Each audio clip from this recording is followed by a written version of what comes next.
Next to me is a simple but effective water harvesting system that you can use for your carnivorous plants.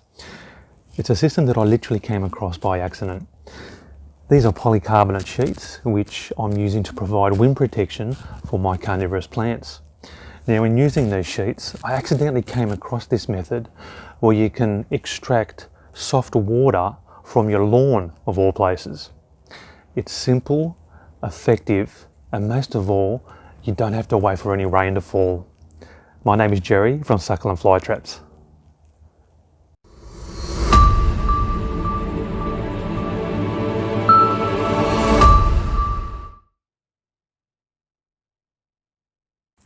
Okay, so let's have a closer look at these polycarbonate sheets.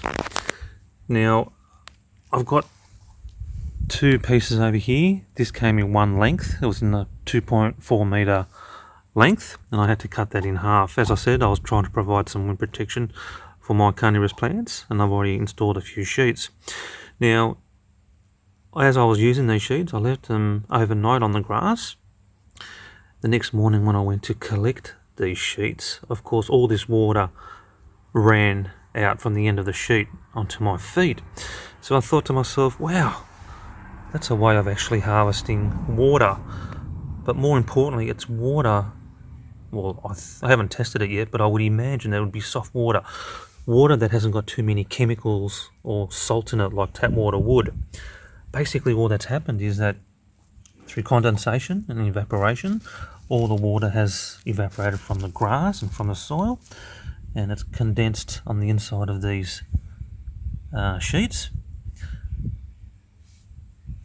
The great thing about these sheets is because they've got channels in it. That's a great way of channeling all that water into a container to harvest that water.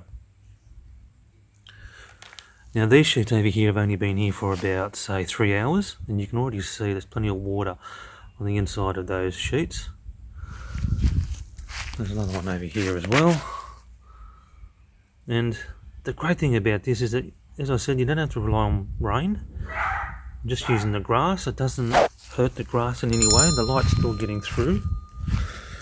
Now this sheet over here was left overnight, and you can see here there's a lot more water there on the inside of those sheets. There's one over there, they're the offcuts, but yeah, so the next thing that you've got to think about is what are you going to put the water into? We've harvested the water. Now what I came up with, you want to have a wide container. Now I've got this foam box, and I've just got this bit of plastic on the inside which I've held with pegs. Now, depending on what size of sheets that you have, you may have smaller ones, so in which case you don't need as wide a box as what I have, but it's just, you need to suit the box with the sheet, just so you can extract the most amount of water. Alright, so I'm just going to show you now what I do to actually collect that water. Quickly insert the end of the sheet into your tray. You can see here how I've curved the ends inwards so it fits neatly into the tray. Give the sheet a couple of firm shakes to shake off excess water.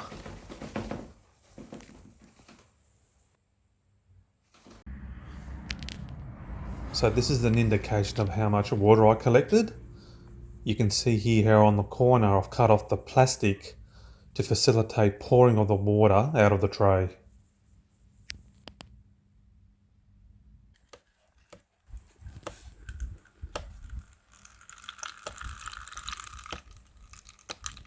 So this is the exact same water that I've just harvested from my lawn. And I tell you what, I can't wait to test how good this water is. Now, as a general rule, with watering your carnivorous plants, the lower the amount of total dissolved salts in the water, the better it is for your carnivorous plants. So remember, carnivorous plants have evolved over millions of years to catch insects. The reason why they do that is because they live in nutrient poor soils. Now, if you have a lot of minerals and dissolved salts in the soil or in the water or in the peat moss, then that will burn the roots of your plants, eventually killing your plants. So that's why it's really great and important to have a low TDS reading, or as low as you can, when watering your plants. Now I'm going to be checking the TDS reading of this water using this TDS meter. You can see there how it's at 0. I'm going to dip the end of that meter into the water. Wow. Oh, very, very happy about this. I can't believe it. It's going to hit the whole key. Now you can see there's a flashing 17, indicating 17 parts per million, or ppm. And I tell you what, I'm very surprised and encouraged with this reading. It's ideal for your carnivorous plants. Now, as a comparison, with my RO filter, I get a reading of around about 2, 3 or 4 parts per million. When I change the filters over, that's 0 ppm. Distilled water, which is pure water, that's 0 ppm, which is ideal. When I measured my rainwater tank, or tested it out using this TDS meter, I had a reading of around about 30 parts per million. Now, I was wondering why it was a bit high. The reason is because with rainwater tanks, the rainwater is harvested from the roof of your home. Now, if there's a lot of sediment and dust on those roofs, then that sediment will accumulate in the water into your rainwater tank. That, of course, will affect the reading of the TDS meter, and that's why it was a little bit elevated. So yeah, that's why, looking at this reading, I'm very, very encouraged. You know, it's such a simple, basic way of harvesting water, but it's really worth it, especially when you get readings like that. Believe me, your plants will absolutely love you for it, and they'll reward you with beautiful, vibrant growth. So if you haven't got a rainwater tank, you haven't got an RO filter, or you couldn't be bothered buying distilled water, you've got no more excuses now for not having good quality water. Use this basic rainwater harvesting system, and believe me, you'll get great quality water, and your plants will grow really well as well.